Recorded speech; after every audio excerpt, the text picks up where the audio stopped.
Hello and welcome to Elecspo, and today I've got a question for you. By 2025, where do you think Man City will be?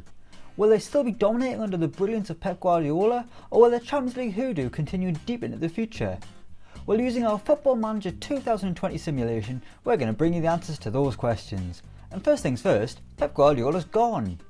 Only just though, after almost 8 years in the job, the Spaniard was sacked on April 27, 2024, ending his time in Manchester with 12 trophies. But it was the league where they struggled, consistently finishing second between 2021 and 2023. However, he did deliver the one honour missing from the trophy cabinet, with Man City lifting the 2023 Champions League. But less than a year later he was sacked, with current real-life Barca boss Quique Setien replacing him. Setien has just completed his first season in the Premier League, and what a season it's been! Firstly, the Premier League trophy is back at the Etihad, with Setien winning the title in his first season. But that wasn't enough for him, as he would make it a famous double, also winning Man City's second Champions League in 3 years. And it could have been a treble, narrowly losing 3-2 to Liverpool in the FA Cup final. But 1 week later was the Champions League final in Rome, where Setien's side beat Barcelona 1-0. So let's have a look at who started for City and who else is in the side. In goal was Ederson.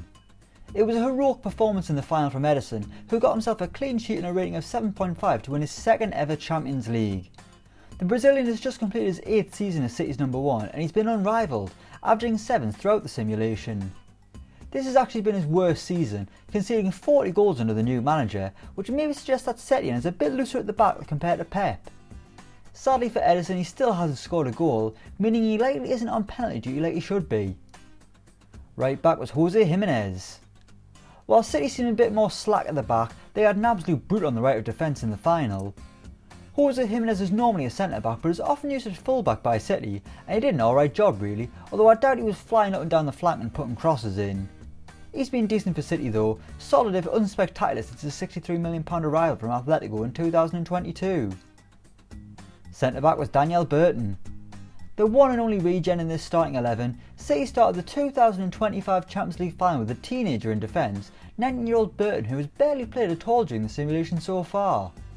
He did enough in the final to keep Barca out, although he's not actually first choice at the Etihad. They've got another Frenchman, William Saliba, who cost a whopping £125 million from Arsenal, and that's not even the most expensive player in City's history. He missed the final due to injury though, and Burton started over John Stones, who's still at City but barely playing since the arrival of Setien. Next up was Aymeric Laporte. There was a French connection in defence for the final, with Aymeric Laporte still dominating the back line in Manchester. Laporte is almost a company-like figure at the back for City now, a model professional who's been key to their success. He isn't the captain though, playing second fiddle to a player who we'll talk about later. Laporte has been incredible during the simulation though, and even got himself 3 goals in the most recent season. Left back was Martinez. A £43.5 million signing in 2021, Lisandro Martinez has been like the new Pablo Zabaleta at the Etihad, except he plays on the left rather than the right. After a tough debut season in England, Martinez has been great at left back for City, although he did get some competition this season. City also brought in Theo Hernandez for £69 million, which is a ridiculous amount of money to spend on a backup left back, which is basically what he has been. Hernandez started 13 league games in his first season, and he'll have to try a lot harder to force Lisandro Martinez out of the team. Centre midfielder was Kevin De Bruyne. Man City's Belgian superstar is still pulling the strings in 2025, although he's no longer the first choice by the looks of things. However, he started the final and impressed with a rating of 7.4, and when you look at his averages, he's been great throughout the simulation. He's got 1 year left on his contract though, and I'd imagine that could be the end of his City career. They've got a lot of options in the middle of the park, with the most notable being Jude Bellingham. The hottest property on FM20 moved to the Etihad in January 2024 for £47 million, although his average ratings are yet to justify the big move. City also have Florentino Luis, who was injured for the final, who I can imagine is the new Fernandinho with his tough tackling style. De Bruyne was alongside Declan Rice. By 2025, Declan Rice is something of a complete midfielder, and I for one don't believe it. He's no longer just a defensive player who mops up in front of the defence and protects the back four, he's also a threat going forward. In the first season under Setien, Rice got 4 goals and 8 assists, which is a brilliant tie for a player like him. He's been a wonderful signing for City too, costing £72 million back in the summer of 2020. He's now valued at 80 million and a target for Real Madrid. That's a sentence I never thought I'd say. On the right of attack was Raheem Sterling. Manchester City have won 2 Champions League finals in this simulation, and Raheem Sterling scored in both of them. And throughout the simulation, it looks like Sterling's been Man City's best player. Every season he's got double figures in the Premier League, a world-class player who also has more than 100 caps for his country, all the while taking home a cool £350,000 a week at City. But no matter what, you just know that by 2025, the Sun will still be writing a load of crap about him. You can just see it now. 350k a week scumbag Sterling scores in cup final, while kittens and children are mutilated in space. Why didn't he save them? Attacking midfield was Renier. You know, before when we were saying that Saliba wasn't the club record signing, well, that's because this guy is. Man City really flexed their financial muscles to sign Renier in January 2025, spending £165 million to get the Brazilian away from Real Madrid.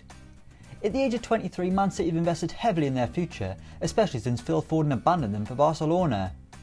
But Renier's averages haven't been great so far, but that's nothing to worry about, because once he settles in England he'll be a megastar, and likely one of the best players in the division.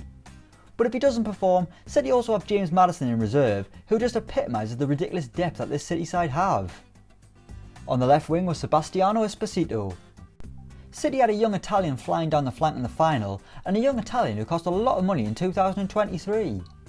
Esposito cost £88 million from Atletico, but he's truly been excellent, doing his best to match Sterling's efforts on the opposite flank. And fair play to Esposito, as he's hit double figures in back-to-back seasons, which has caught the eyes of Barcelona, who are keen. If Esposito does go, City have got Thomas Lemar as backup, where the French winger has been reliant as ever off the bench, scoring and assisting despite rarely starting. And up front was Lautaro Martinez.